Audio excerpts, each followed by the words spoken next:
Okay, good morning, ladies and gentlemen, once again. I'm super excited to be hosting this session with you about Africa and Africa's potential in blue foods and aquaculture.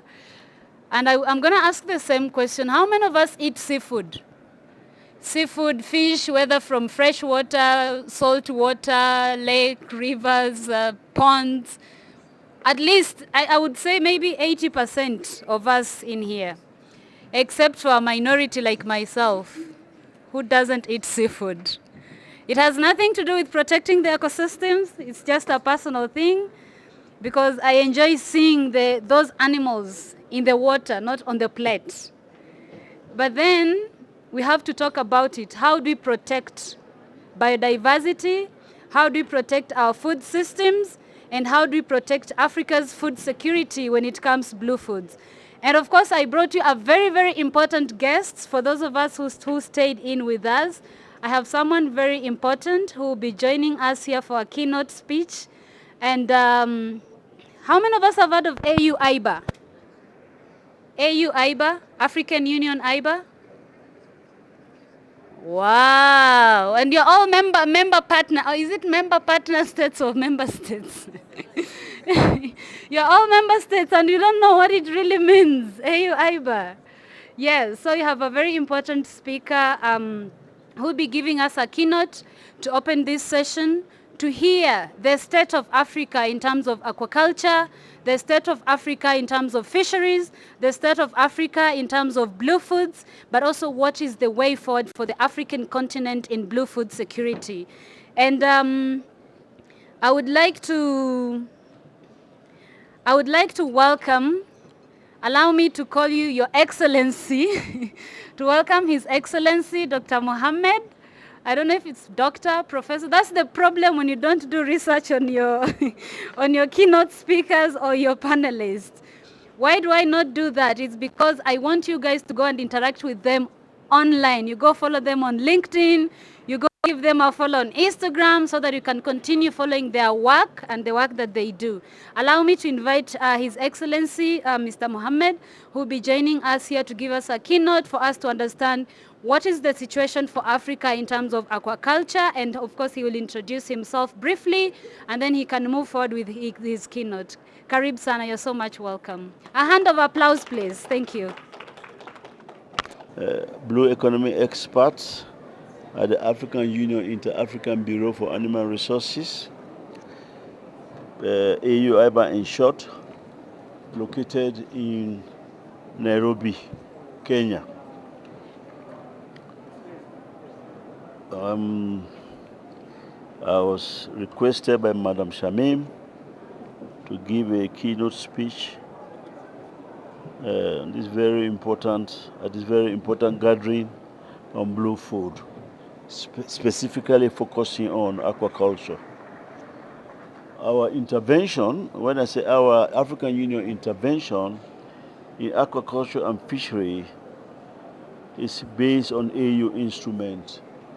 It's guided by AU instrument, the African Union Policy Framework and Reform Strategy for Fisheries and Aquaculture in Africa, that was endorsed by the head of states and government, the 55 head of state and government in 2014 in Malabo. Secondly, we have another instrument that was endorsed in 2019, the African Union Blue Economy Strategy, that also has substantial component of aquaculture as a thematic area that drives blue economy development on this continent. We are mindful of the challenges for aquaculture development, beside the challenges to inputs, seed and feed, but also issue of governance, weak governance, the environmental threats, climate change, weak investment. All of these we are taking into account when we met in Cairo with all stakeholders on the continent, 55 member states, to develop a blueprint for aquaculture development in 2016. There was a big conference on sustainable aquaculture development. So our intervention was well informed, and the African Blue Economy Strategy and the policy framework and reform strategy identify market-led aquaculture development as a key goal. Or you can say industry-led. You can develop aquaculture to contribute to food security, but the surplus you must be able to export or to trade in the surplus. But also, this is contingent on certain benchmark, because if you want to export aquaculture product, there are certain benchmark you must fulfill in terms of biosecurity, environmental issues, because there are very strict conditions, especially when it comes to food, to export in highly lucrative countries. So our intervention, guided by the policy framework and reform strategy, set certain objectives. One, enabling environment for investment and governance. We have to establish that enabling environment to investment and governance. That is, the member states have to put the necessary governance instrument to encourage or create incentive for the private sector to thrive. Of course, aquaculture also should be driven, or is already driven, by PPP, public-private partnership. We are aware of that. That also has to be encouraged by the member states. Then increase strategic cooperation at regional level. It is very, very important, because some of the issues are transboundary. Disease outbreak in aquatic production systems are transboundary. So there has to be regional cooperation between the countries for early warning systems. I know in Mozambique, the shrimp culture, because of the white spot disease, it was devastating for the private sector there. So we should be able to address those issues. Then there should be harmonized and coherent policies. Because if we are using the same ecosystem, let's say cage culture, on Lake Victoria, you have Kenya, Uganda, and Tanzania. They should not have different policies. They should have harmonized policy in order to, as best practice, to promote that investment. So we have to adopt value chain approach, legal framework, but also it is important to facilitate access. Because if we say private sector, we have to facilitate access to capital. To invest, we have to encourage them, especially the smallholder farmer. And standards and norm, not only internally but outside. That is the biosecurity issue, the aquatic animal health. The African Union, AU has taken that very, very seriously. Issue of aquatic animal health, to address that one. Ecosystem approach to aquaculture is very, very important. So we have been addressing these issues. Then maintaining aquaculture strategies, access in CADEP. Because what we realize, as we support the member state of the continent for sustainable aquaculture development, that it was very, very important to have aquaculture mainstream in AU initiatives at the AU level,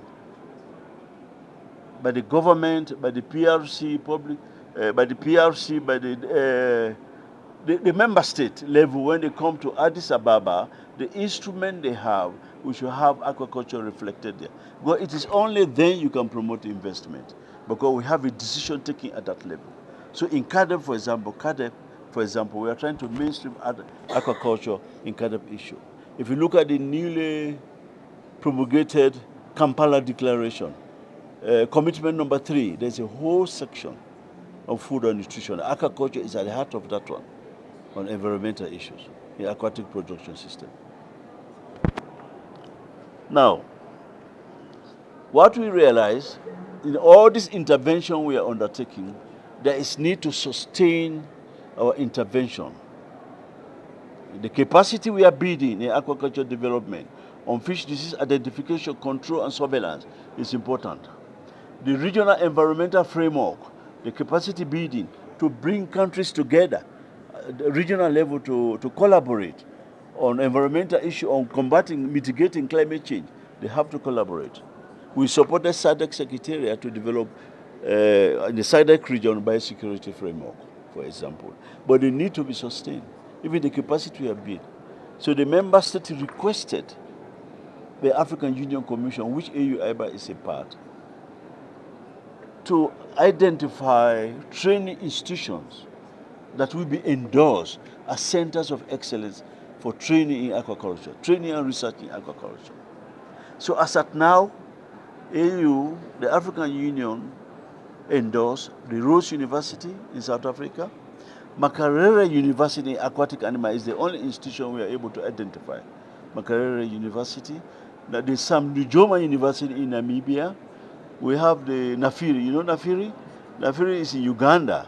Also, it's a research base as a center of excellence. So we have all this at regional level. We are able to, Ibadan University, each region we are able to identify aquaculture research or training institution to build sustainable capacity for aquaculture development. Because the production in capture fisheries is now stagnant based on FAO data, based on our data. It's no longer increasing. So we are looking aquaculture to fill that gap. But then it has to be done in a way to be able to produce enough fish to contribute to blue food. Very, very important. Yeah. So the blue economy strategy, what it did is to enable aquaculture to have the space in the blue space. That is, optimize conservation and sustainable aquaculture resources while minimizing conflict with other blue economy sectors. So if we practice, just example, cage culture, you have to take into consideration other species, other users of the freshwater ecosystem, marine ecosystem. You have transportation, you have sand mining, you have a lot of activities going on there. You have mining, oil, and the like. So the issue of zonation of marine special plan is important to allocate space to aquaculture. This is very, very important. So this is what we are trying to support on the continent. Also, to achieve full wealth generating potential of aquaculture,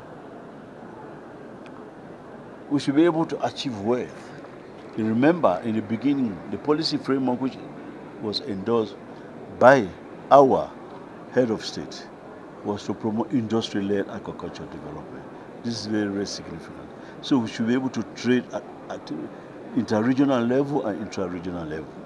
And that is where we have established the women organization, because we know they are able to facilitate movement of trade across the member state.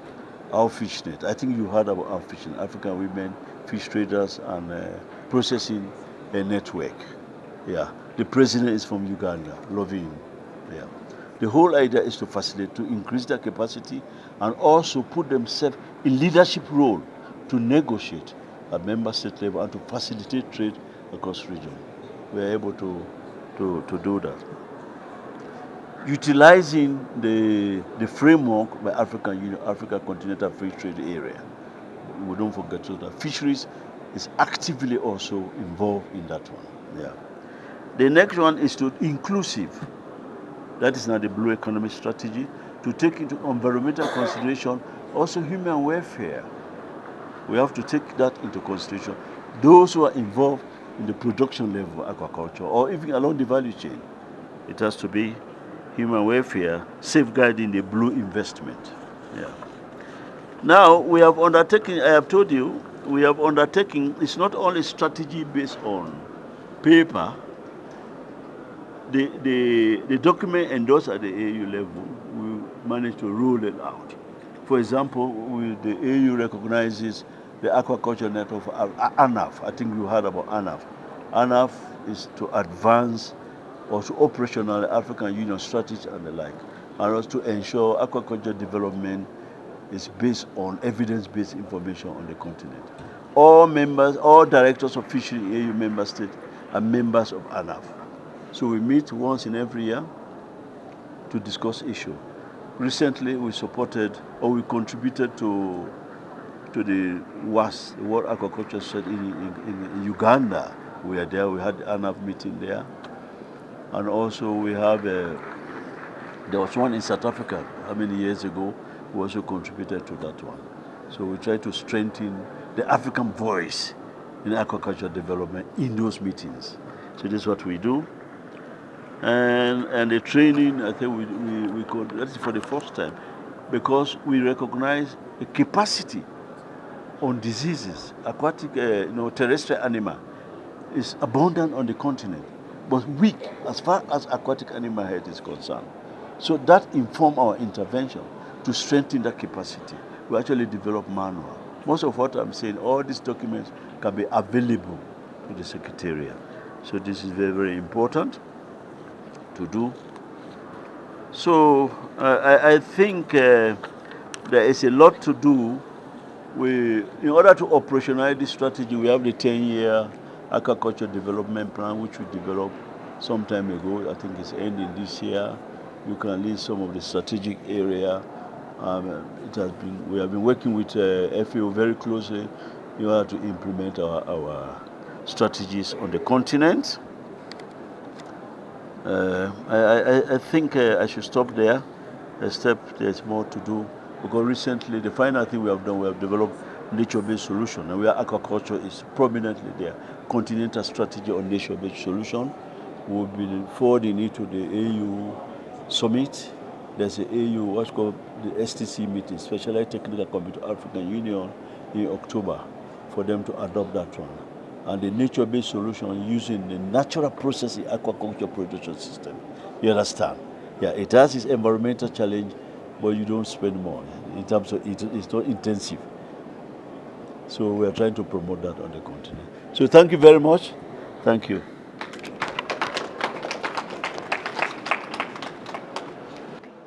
Okay, we can clap for him as he leaves. And once again, thank you and thank you. As I mentioned to you, I'll be bringing you whoever comes to my session, I have very important people for you. Yesterday it was the Africa Group of Negotiators chair, and today it was the African Union IBA. So it's, and tomorrow you never know. I might bring you one of the presidents of the AU member states. So don't miss any of my sessions. Make sure you stick around, make sure you stay around, and get to learn more. He has mentioned briefly a lot about the Kampala Declaration.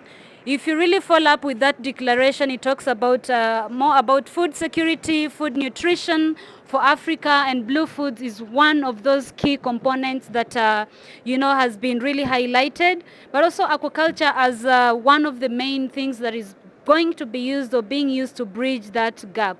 So I appreciate the fact that he has set the stage for us to see where we are going to and where we are coming from.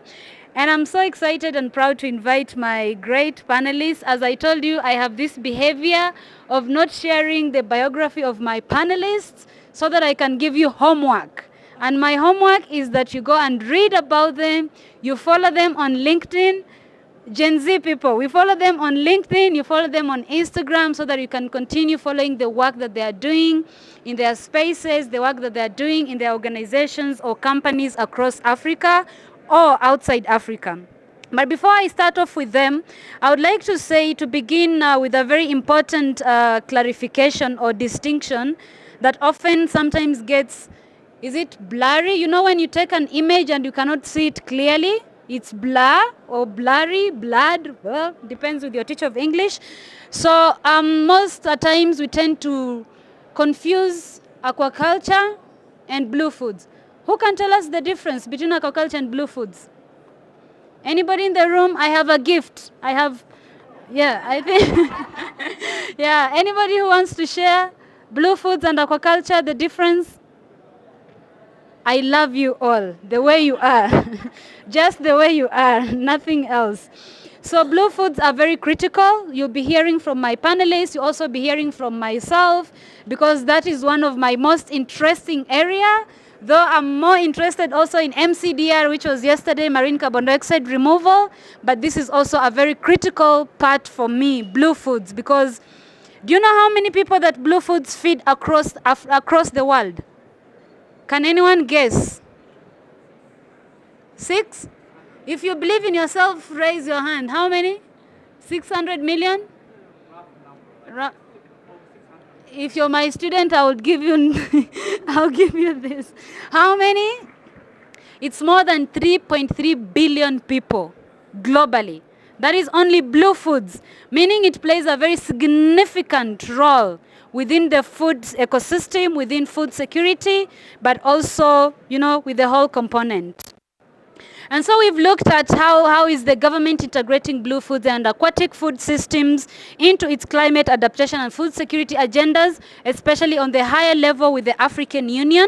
And we've looked at what are the structural policy gaps that exist in unlocking the potential of ocean-based food systems through the African Union, and what work are they doing, but also are there opportunities for African countries to align better on regional frameworks. And regional frameworks, I mean the African Union, where we all serve as member states, because you all come from a specific country.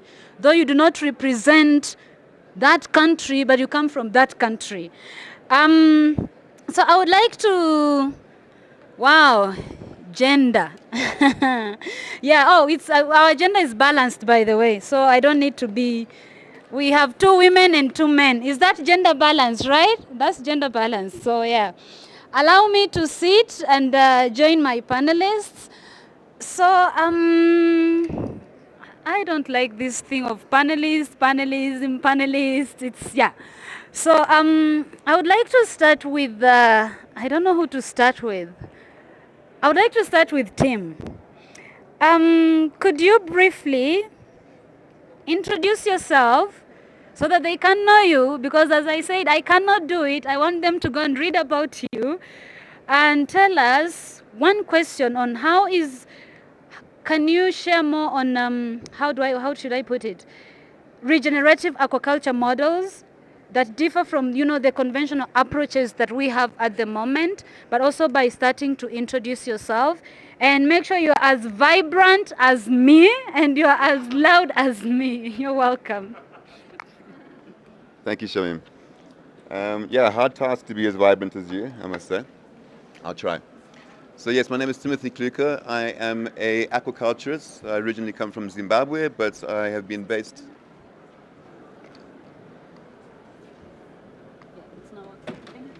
Yes, working?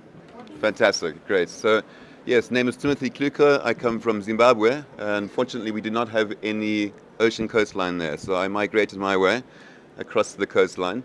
And yes, been engaged in regenerative aquaculture for going on 10 years now.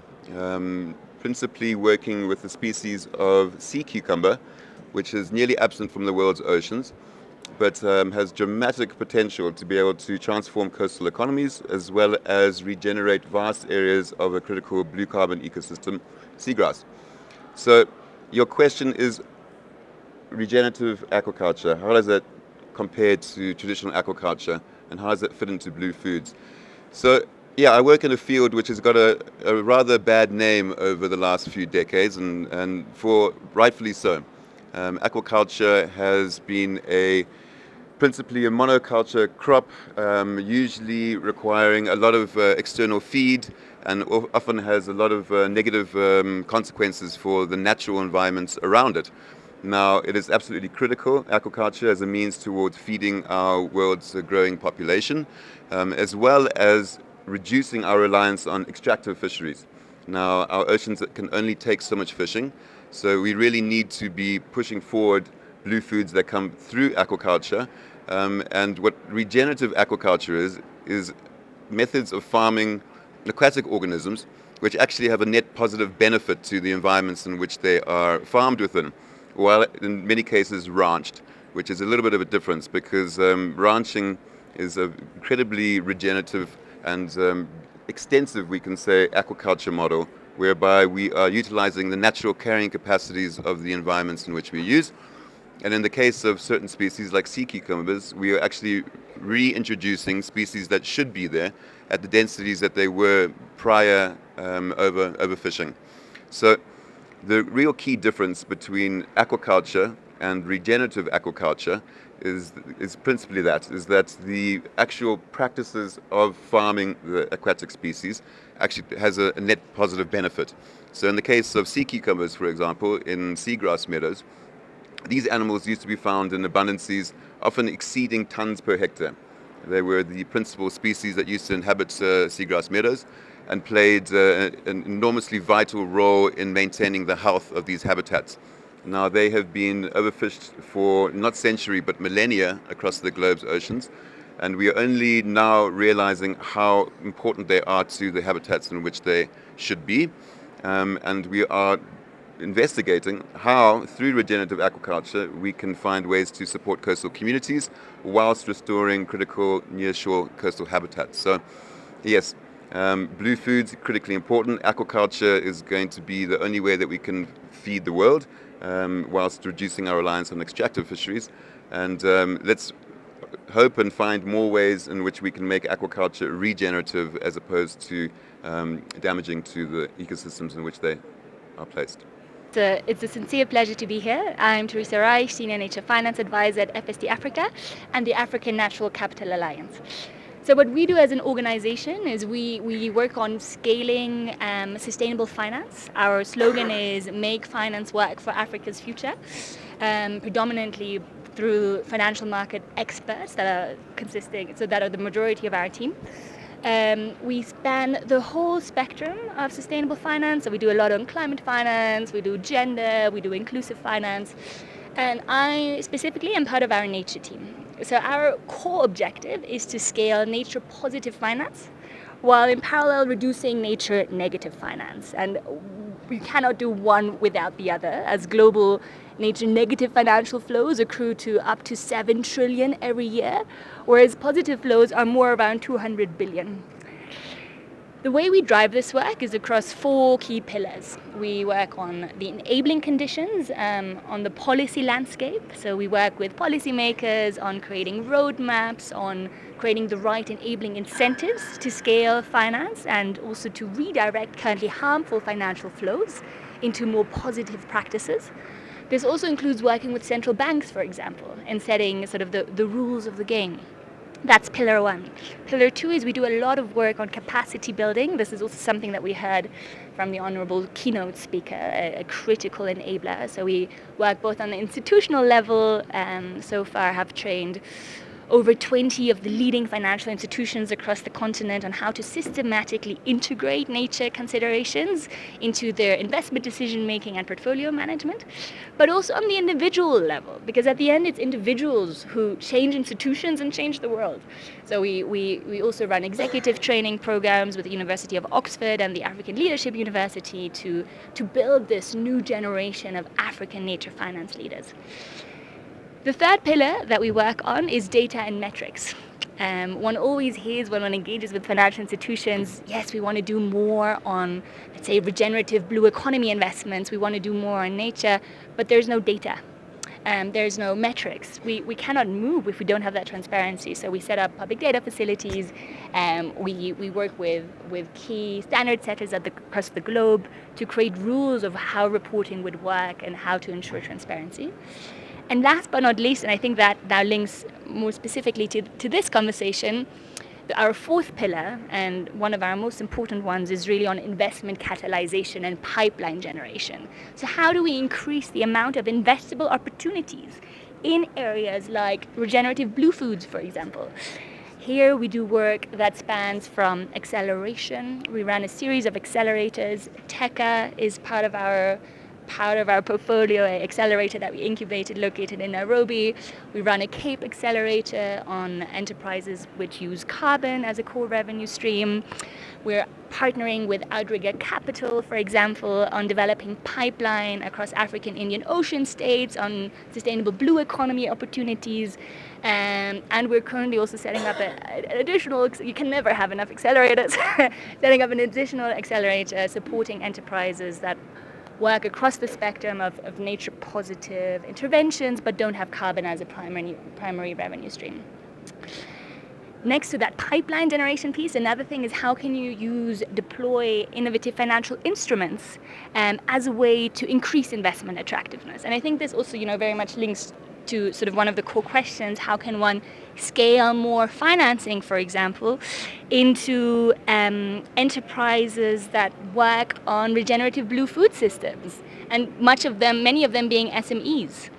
So one of the core measures here is, for example, we work with blending structures. How can one bring together philanthropic and public donors or investors together with commercial ones, where then the first capital stack, a first loss tranche, for example, or concessional finance that doesn't require as high returns, is being provided by these philanthropic donors or by public institutions that in turn catalyze and leverage or bring in more private finance that then respectively is de-risked because they provide this initial buffer.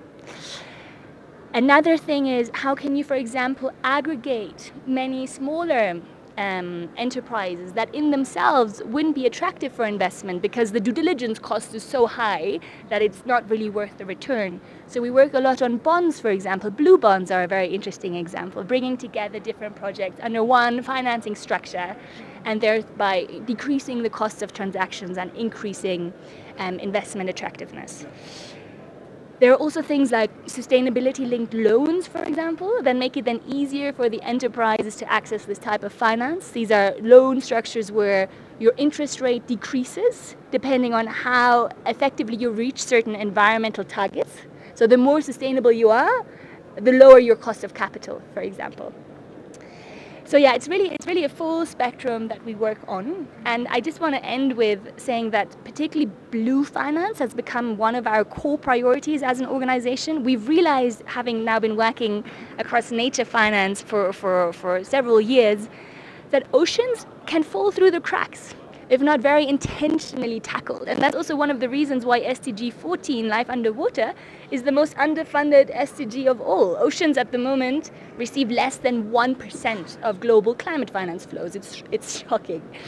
And at the same time, there's this incredible opportunity that presents itself. The global ocean economy is valued at 2.5 trillion. Every year, you read statistics that every dollar invested in the ocean will be rewarded 5 times. So because of that, sort of one of our core priorities now is to take what we've been doing already across these 4 pillars and apply that to oceans. So we're currently in the setting up a blue finance hub out of African Indian Ocean Islands, headquartered in Mauritius. So very, very exciting times ahead. Thank you. Wow. Your job, please. Yes. Thank you so much. And the world is a very small place. Because I'm Okay, thank you so much for that. We work closely with the community in terms of ensuring that we participate in fish production, first and foremost, and also promote fish consumption. Now, I'd want to say that there are 17 SDGs. Out of the 17 SDGs, there are 2 SDGs that are quite closely associated with the state of Africa. And those are SDG 1 and SDG 2. Africa is known for 1, poverty, and 2, famine, hunger, food insecurity.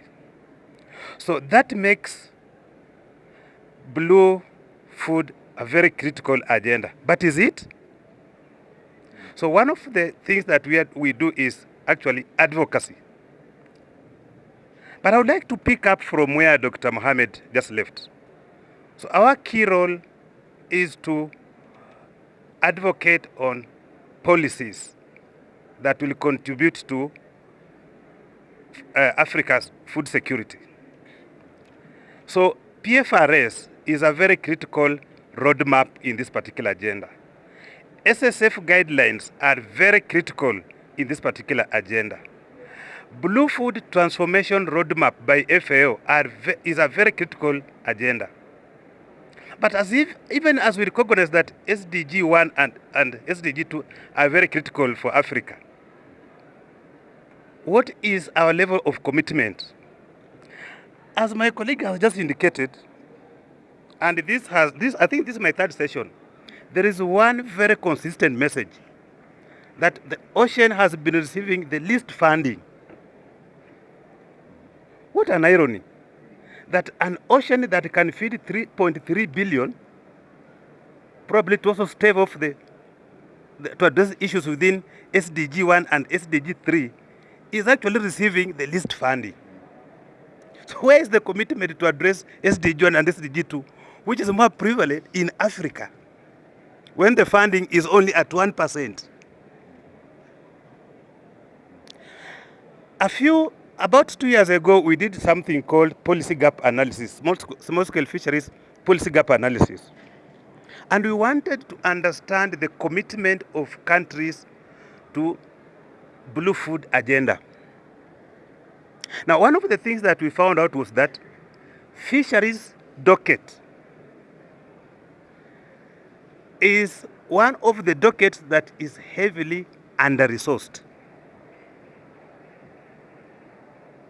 So if you are under-resourcing fisheries agenda, how are you going to address SDG 1 and SDG 2? So that calls for enhanced advocacy to ensure that the fisheries agenda is not under-resourced. Okay, we can't be talking about addressing SDG 1 and SDG 2 and under-resourcing the fisheries docket. So these are the contradictions that that come across us in Africa. Okay, yes, there is Blue Food Transformation Roadmap, which we should actually be committed to. But we cannot be committed to this particular agenda when we are under-resourcing the docket that is supposed to be spearheading it. The beauty about the Blue Food Transformation Roadmap is that it also provides for small-scale aquaculture. Okay?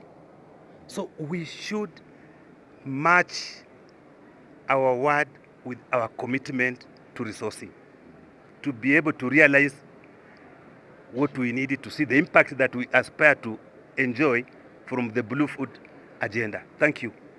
Wow, thank you so much. And one key takeaway that I take from Mr. Gabriel is that domestic resource mobilization is also very important. We really need to see how do we resource our resources locally. You know, I usually make a joke with my friends and tell them, you know, we export things that make other countries richer than we are. And then we don't source our own. We don't source our own things. We don't work on creating systems that work on sustainability. We don't work on creating systems that are there to sustain. What is SSF? He mentioned something on SSF guidelines. Do you know what it is? SSF in full? I just small scale fisheries guideline. If you read that guideline, and I think we had one summit, the Small Scale Fisheries Guideline Summit in Dar es Salaam last year in 2024. And one of the things is to look at how to create sustainable aquaculture, sustainable blue food systems for this continent. And I think policy plays a very critical role, because sometimes we can do as much as we can do, but if our policies do not support that, it will just end in the shelves and then we call it a deal done. So Blue Foods is gaining momentum. Let us support each other. Let us take up that challenge and, you know, continue being out there. I would like to pose a follow-up question to you, Teresa, and this is mainly focused on blended finance models. I know you mentioned briefly about it. I would like to know if are there any kind of blended finance models or partnerships that are already showing success within the space that you can share with us, because I'm talking about domestic resource mobilization, and that is how you're able to blend in those kind of things. Does that exist within the space? So the answer is yes, it does, but also we need more of it. So there are a couple of interesting examples that we can draw from. I mean, one that was just recent is a relatively new one recently announced is the UN Global Fund for Coral Reefs. It uses this interesting model that on the one hand it has a grant fund from UN money and philanthropic money that then is combined with concessional finance and private equity to respectively invest in coral positive enterprises across sort of the regenerative blue space.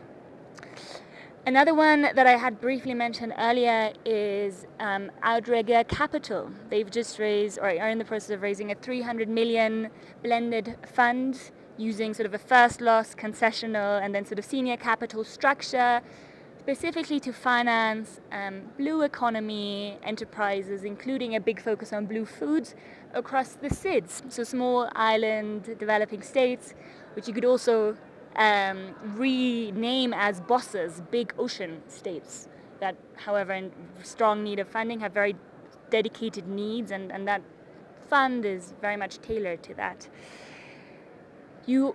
Beyond sort of within, and let me now sort of go a bit beyond the question, not just blended, but also other interesting examples of investments in sustainable blue economy that can be learned from. Also, just to show that these are not small, these are not so niche only. Rabobank and DNB, for example, have been pioneering sustainability-linked loans in the field of aquaculture, tying environmental improvements, tying successful certification, and also social impact to lower rates of interest. And these are deals of several $100 million US, so not niche, really quite significant. And then, of course, you've also got debt for nature swaps that are being increasingly deployed. Still quite a nascent field, but also, in a way, a replicable model. TNC is quite a leader in that domain. Working with governments to refinance their debt and using that sort of refinancing the debt to more attractive terms, and using the capital that thereby has been released, that no longer needs to be paid back, and putting that into a blue bond that then respectively can finance regenerative blue economy enterprises. Well-discussed examples include the Seychelles, for example, or Belize is another one that was significantly bigger, which then in the bond model also leverages significant amounts of blended finance. That said, though, I just also want to emphasize that, throwing money at things, even if it's blended capital, is often not enough. And I think we as FSD Africa also very much take this approach of embedding the financing piece into the broader enabling environment. So combining it, for example, with technical assistance, so that the benefiting enterprises or companies are well equipped to make use of those funds and deploy them in an actual regenerative and nature positive way is critical. Also building technical assistance of the financial institutions who are meant to deploy these types of capital structures. Plus the data piece, of course, and ensuring that in parallel, if you invest into an area, what is the policy environment that you're operating in? Because often you've got very perverse incentives. And when you just try to throw more money at a more sustainable solution is often not enough, because the unsustainable solutions get such a strategic advantage to, for example, perverse subsidies. So that just to say, we very much encourage, yes, deploying innovative financial instruments, but always embedding them into the sort of the broader system in which they operate, and making sure that those additional enabling conditions are also worked on in parallel. Thank you so much. Thank you so much for that intervention. And I think I'm very good at forcing collaborations and partnerships. Whether you want it or you don't want it, you have to collaborate or partner with so and so. And I think one of the things that I just really wanted to also quickly mention to you is. We have you talked about you working with Africa in terms of policies and roadmaps and such kind of things. We have a roadmap which is called the Africa MCDR roadmap, and that roadmap is technically focused on how do you address marine carbon dioxide removal across the continent, but also blending in issues such as blue foods. And so I think that would be an interesting conversation to have with you, and I think Mariam here or Sarah, it would be really interesting for you to have a talk with them and see how you can jump in as FSD Africa to make sure that the roadmap is realized and adopted across the continent by the African Union, because we are working on it with the African Union. On that remark, I would like to go back to Mr. Gabriel, if you allow me. I didn't introduce you on purpose because you've been here and I'm like, oh, everybody knows him. We don't need to introduce him. So I would like to go back to you. And one of the things that I want to follow up from your side is to really understand how are coastal communities adapting in terms of climate shocks, but also looking at what support do they say they need most in this sector of blue foods, because I know you've interacted with those that are doing, for example, crab fattening or sardine farming, seaweed farming, fishing itself.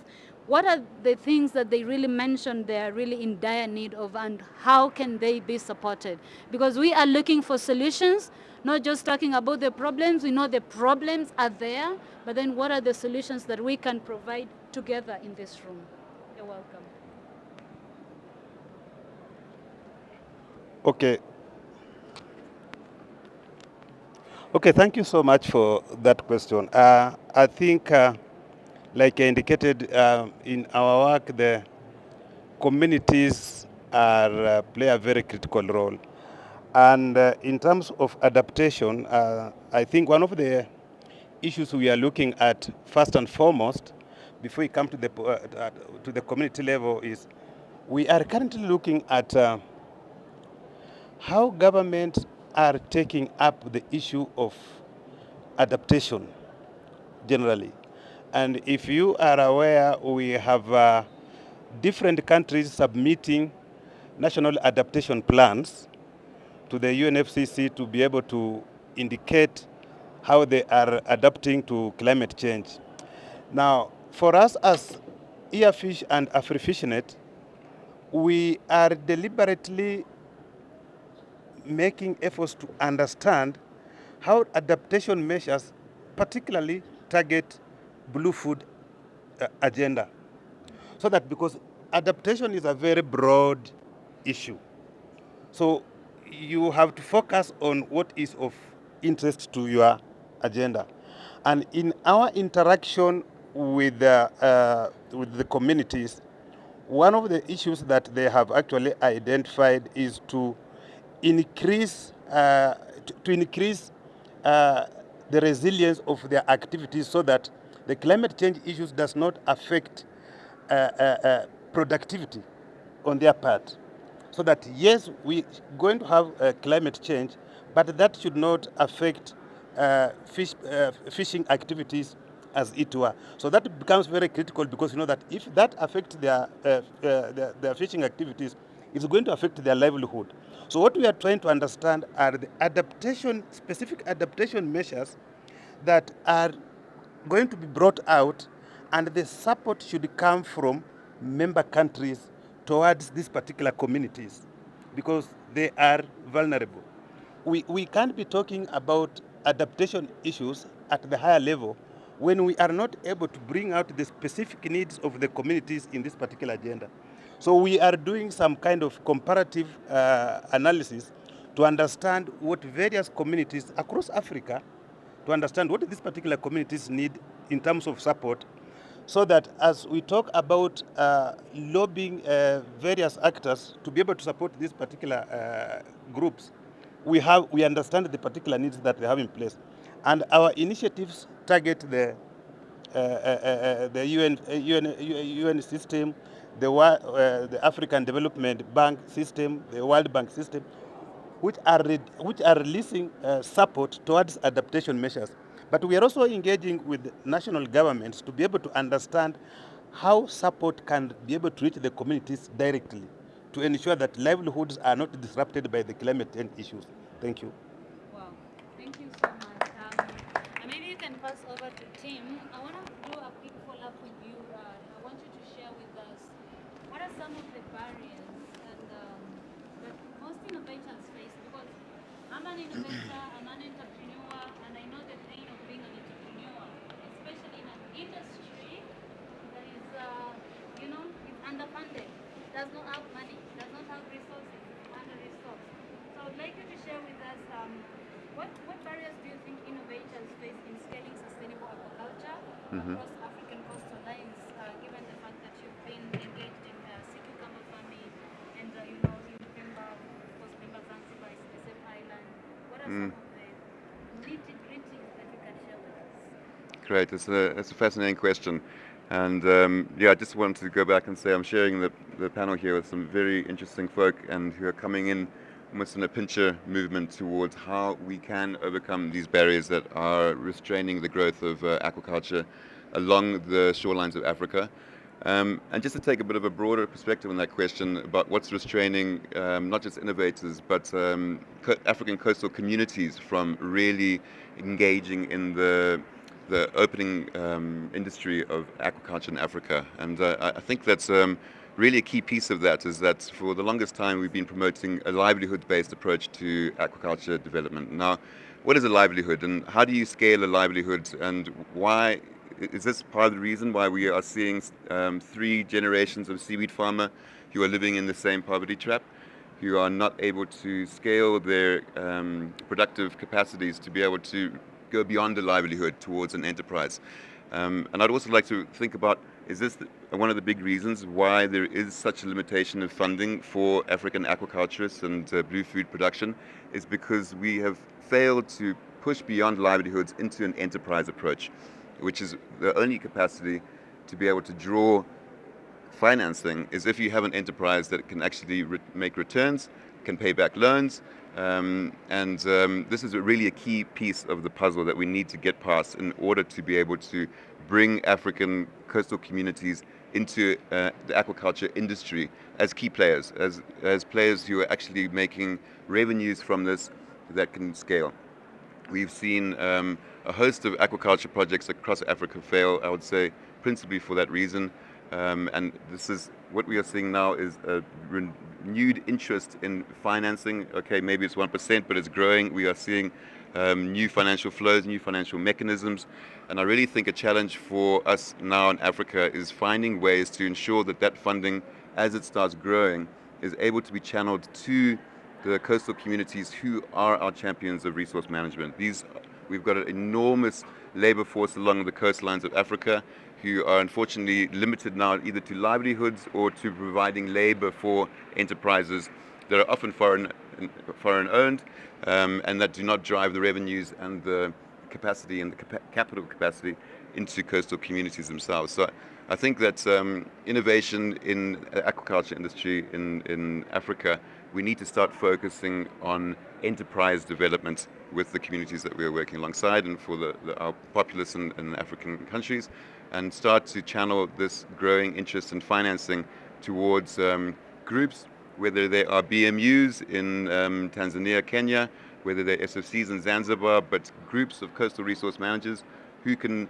come together and provide a enterprise capacity for production. And I think that's how we're going to really be able to drive further investment and allow for those investments to benefit the communities who live alongside our coastlines, as opposed to investors or private sector actors who use the capital for other things. So I hope that answers your question to a degree. Thank you so much. I see someone who's very committed to doing their job in the crowd here. Thank you so much, Tim. And I think I would like to not only shed some light, but also share the platform with the audience. If you have any question to my panelists, I'm giving you this time to ask them the question, and you have to be straight to the point. Don't start telling us long time ago. So I'm giving this platform and time to any person who has a question or they would like to know something more before we continue. Questions?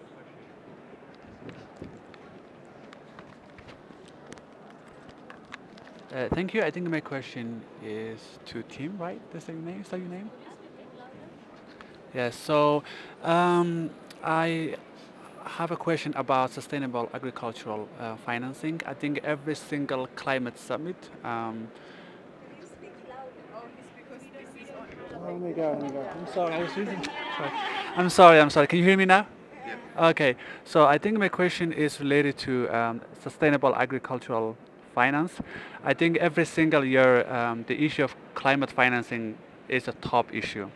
But I think we have an implementation issue. I work with the World Food Program in Somalia, and I think when it comes to improving communal livelihood, uh, we don't have that. Is there a way we can improve transparency in regards to climate finance? Yeah. Thank you so much for that question. So his question is around sustainable agriculture and climate finance and how we can be able to address, transparency. Any of the speakers want to take up that? I can go first. So I understood multiple components in your question. One is the increasing transparency. The other is there's a big focus on livelihoods at the moment, which links to the point made earlier that that's a very hard to invest in area. Let me address them sort of one on one. On the livelihoods piece and how do you actually channel more finance into that? The way we think about it is it's almost a maturity curve from really livelihoods to that does not meet any form of investor requirements to then slowly moving towards the sort of feasibility stage of it to growth and then eventually scale. That's then the large enterprises and corporates that we see listed on the stock exchange. And the types of interventions that are needed across each stage of that maturity curve are different. On the livelihoods piece, a big part is catalytic grant funding and technical assistance to support in this, fundamental sort of step from moving from a self-subsistence model to a business. And as I said, sort of the core part of that is how do you train local entrepreneurs or local then subsistence farmers and fishers to make that crucial step. So that's sort of one. Then the second on transparency, I think there are multiple things that play into here. One is sort of more sort of on a global systems level. Taxonomies can be very helpful. So those are essentially what's the easiest way to explain this? Essentially, like guidelines of what constitutes a sustainable investment, what is green, what is not green, what actually benefits livelihoods and what does not. So climate taxonomies are increasing in uptake. It's also one of the core works that we are driving at FSD Africa to support in the development of such taxonomies. So everyone speaks the same language, and you don't, run the risk of speaking to one another, thinking you speak about the same, but actually you mean very different things. So that's one. Then I think the other part is just in general, we need to become much better at making data available and accessible. And it's also a conversation or also a issue that is particularly dominant on the African continent. Often when you see those global models of, I don't know, is it anything related to nature data or financial flows? They're quite sophisticated in Europe, quite sophisticated in the US, also because mostly the people who set up these databases are from institutions in those regions. And then sort of the African continent can be quite misrepresented. And there's a lack of really engaging local stakeholders in the formation of these databases. So one of the core things here also that needs to be done is how can you develop better local databases on the one hand that are really, made from the bottom up in the regions that are affected by that, or that are mapped, but also how do you create more participation of African voices and perspectives in these global databases, which at the moment is really not working very well. And then I think the last part I want to say is also next to data, next to taxonomies, another critical piece is metrics. What do you measure in the end? What do you measure if you finance a livelihood project to become an enterprise? What are the KPIs to look at? And here too, like when we speak to financial institutions, they almost fall off their chair in despair, saying that they then work with an NGO and they bring to the table 750 different metrics. And it's overwhelming, and they will not do it. They will not do it, or they will just stay clear of it, or it becomes a complete mess. So how can I think another very critical piece of work is aligning on the 10 to 20 key metrics that are of relevance if one were to finance blue foods, for example, in the context of sort of a African coastline. And ideally, we need a form of decision-making process or agreement process that is global, so that everyone is measuring the same things, everyone can be trained to collect the same data points, and everyone on the financial institution level or the donor level can get the capabilities to assess those data points most effectively. I'm sure there's more to add to this. Can I pass it over to you? Wonderfully answered and very comprehensive, and you touched on some really key points in terms of what is limiting financial flows into the sector, and I think that also is linked to your question around transparency and why isn't the money going to where it should be in terms of developing livelihoods and impacting global goals such as our climate goals, such as our biodiversity goals, and such as our goals of protecting a representative portion of our global ocean surface. And I think that your points there in terms of metrics are really, really interesting, because if you have a climate financing, how do you bring African aquaculture into that? What are we trying to achieve through that? Is it, and as you mentioned, there's 750 different ways you could try and measure that, but we do need to have a standardized impact framework which we can then build into and look to attract financing.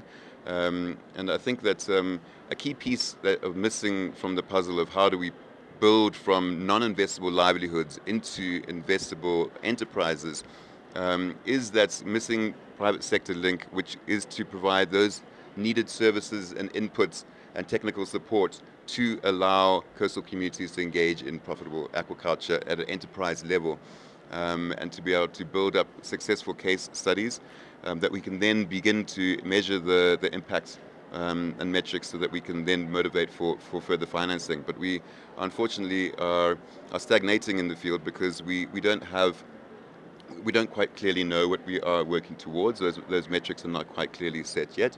And we don't really have enough successful examples yet of successful large-scale aquaculture and blue food production systems growing in a coastal community context to be able to scale from. And I think that, as mentioned, the key aspect of why we are in that state is that we are looking too small.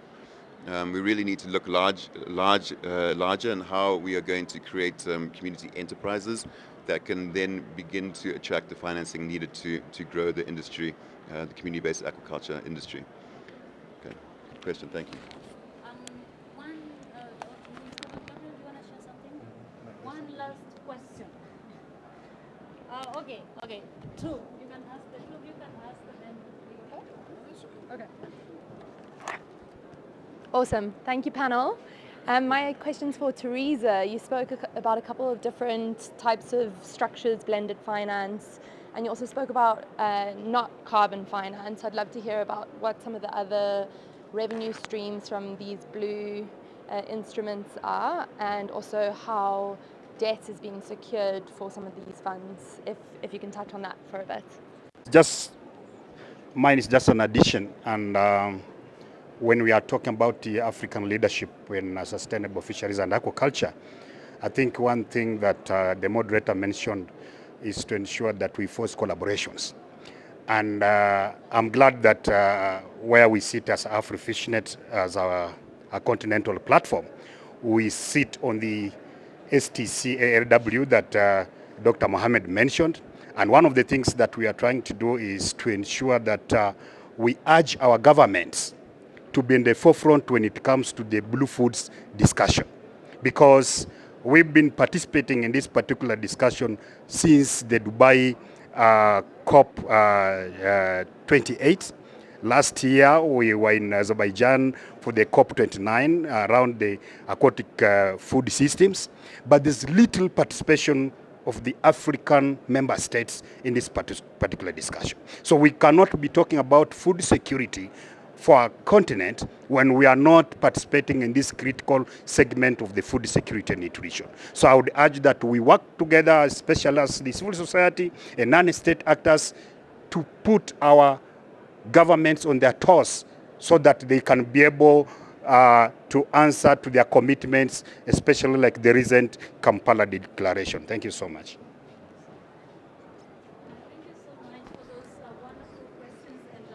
I also have a comment. Yeah, so I work with coastal communities in Kenya, and many times we hear stories about coastal communities being vulnerable, and I like what he talked about, fisheries for livelihoods.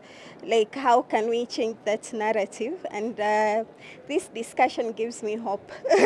Thank you. Thank you so much for sharing your comments. And I think one of the biggest question is around other revenue streams. Maybe Teresa, if you can quickly take on that, and then I can give Gabriel and Tim to also give a little bit of comments as we wind up. Yeah, sure. Happy. Thank you for that excellent question. So there is actually a plethora of really interesting business models. One that is often perceived as a non-investable endeavor, but actually is pretty lucrative, are conservation areas. Conservation areas, if combined well, have excellent tourism revenue streams, but also in terms of the implications for fisheries. There's been this, I recently read a report that said if we were to effectively finance 30 by 30, so 30% of the ocean being protected by 2030, that would result in an additional value add of 25 billion every year just from those recovered fish stocks that then all of a sudden become available for local and commercial fisheries. Another model is just accessing higher value chains. So, for example, if you go into sustainable fishing and you can certify that through, for example, an MSC, you access sustainable fishing markets. You can ask for a higher price for that same product, respectively rippling down, similar to what you would get in like sustainable agriculture, for example, if you then buy organic foods more generally. Investment for resilience is another one. So how can, for example, coastal restoration be deployed as a cost-saving business case? Now, because you plant mangroves, which also have ripple effects on fish stocks, acting as fish nurseries, what is the cost-saving case of having them protect your shoreline if you start to quantify the reduction in flooding impacts that accrue from those? Same when it comes to coral reefs, a key measure to reduce flood risk and impact. Beyond that, I think another important area that, and here just wanting to bring this a bit bigger, is the entire ridge to reef dimension that has direct implications on ocean health. So how can you, for example, scale more sustainable agricultural practices across the shorelines so that you avoid pesticide runoff, that you avoid fertilizer runoff that results in dead zones, algae blooming, and respectively die-off in sort of the very resources that local fisheries and commercial fisheries depend upon. Here too, often very clearly linked to a revenue stream of higher value organic food chains that you can tap into. I think those are a couple of examples. There's surely more, and I'm surely forgetting some. I also want to open this up to the broader panel if there are more ideas here. Okay. Thank you so much, Dr. Mariam, for that. And I would just like to bring to our attention the fact that part of the work that Earfish and AfriFishNet has been doing is in terms of probably transition from livelihood to entrepreneurship for the small-scale fish traders. About 2-3 months ago, we just wound up a project that we have been implementing, supported by the Common Market of Eastern and Southern Africa, COMESA, to support small-scale fish traders, particularly women, to undertake cross-border fish trade within the Great Lakes region. And this project largely focused on enhancing issues around value addition for the fish product, okay, access to market, which is very critical, so that we start moving away from just livelihood, as indicated, to entrepreneurship. As we may be aware, one of the challenges that the traders in this particular sector have been facing is access to resources, credit facilities. Okay? The financial institutions for a long time have seen this as a very risky venture. So they have not been quite ready to provide credit facilities. But we have had to bring them on board to have some discourse with the traders, so that that particular fear can actually also be debunked. Okay? So we are happy to report that there is positive outcome out of that, and the traders, the entrepreneurs are receiving support.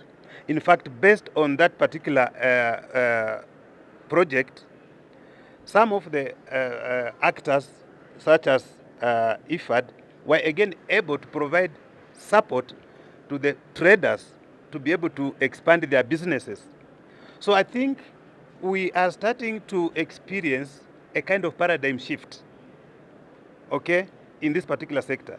The opportunities are huge, but of course, it takes time to start eroding, to start debunking the mistrust, the fear that is there, because we all understand that the basic tenet of business is risk-taking, but of course, guarded risks. So we are also hoping that going forward, we shall be having similar projects implemented elsewhere.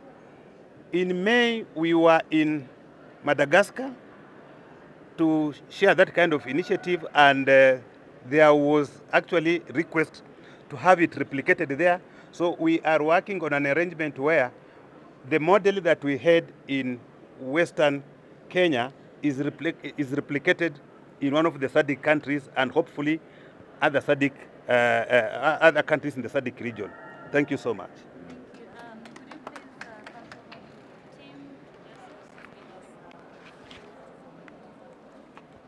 Sure. So many good points there, and I kind of want to take it back to where you started, Shamim, about how reliant we are as humans on blue foods. And you mentioned that half the world's population is reliant. And if we take that to coastal communities, we can take that percentage up to 100%. So how do we ensure that this investment that has been driven into this field is going to benefit these communities in particular? And why these communities in particular? Not just because they are the most reliant on them, but they are the most adjacent to these ecosystems. They have the most to lose from their continued degradation, and absolutely the most to gain from their upliftment and productivity and abundancy development, which is needed. So, and I'd really love to hear Teresa speaking about the role that protected areas play within this field as well. And the key link between those two is how to ensure that coastal communities have the tenure over the areas and their coastal resources These are common pool resource areas that communities have relied upon for generations, and conservation areas like LMMAs, like OECMs, I think are going to play a really critical role in ensuring that investment into this space is going to benefit coastal communities by ensuring that they have the tenure rights over their coastal resources. As private sector investment, which is desperately needed, is driven into these areas, how do we make sure at a policy level, and it was a great mention from the audience here about how the policy and government role in developing sustainability in this field, I think tenure rights is a really critical aspect of it, so that as private sector investors, as the global financial mechanisms are moving into this space, coastal communities are by necessity a part of the discussion, not just the discussion, but actually the implementation and the revenue that comes from these, because these tenure rights belong to the coastal communities adjacent to these ecosystems. So I think that's, that pulls it all together in terms of how to ensure communities are at the forefront of this growing industry. Thank you so much. And maybe briefly, 1 second, Teresa, if you could just close us off 1 second. What do you want to share? Just briefly. Okay. Well, I guess you, in preparation for this event, you had posed one of the questions. So what's now the message going forward? What's the message to COP and beyond? And sort of thinking on that question, which I now thank you for because it doesn't put me on the spot completely, was that I think what I would love to leave us with is that the sort of the area of fragmented and siloed efforts, where we think about climate and nature separately, where we think about SDG 1 and 2 separately to SDG 14, where we think about environmentalism and finance separately, is over. And I think really going forward, the key must be how can we develop integrated, coherent and regenerative strategies that encompass all of the different systems within our human-made constructs to do justice to the complexity of our natural world that we all inherently depend upon. Wow. Thank you so much. Applause. Thank you so much, everyone, for joining this session, for being there from the beginning until the end. I know, do you know, you ate my time with the photo session. So anyway, thank you very much, everybody, and I'm just looking forward to having you for the next session as well. Okay. You have an announcement? If I may. Okay, yes, please, go ahead. Sarah as well. Oh, no, come on. Oh, I just wanted to say thank you so much to our amazing panel and our amazing moderator. And I really wanted to thank all of you for bringing this pavilion alive with all of these ideas. I also wanted to extend an invitation on behalf of Carbon to Sea and Ocean Visions tonight. We want to keep this conversation going with a reception that will begin at 8 o'clock or 2000. If anyone is interested in attending that reception, please find me or Sarah, and we'll be sure to get you the link. But mostly, I just wanted to say thank you. It is so incredible to be here and centering ocean climate solutions in this in the Africa Climate Summit. So thank you. Okay, you see, I told you my sessions comes with good things. Yeah, so we have a reception, as he said. Make sure you see. Where is Sarah? Sarah, that is Sarah. So you can see Sarah and himself. He's Danny, so you can see Danny as well. Thank you so much, my darlings, for joining this session. And photo. Okay.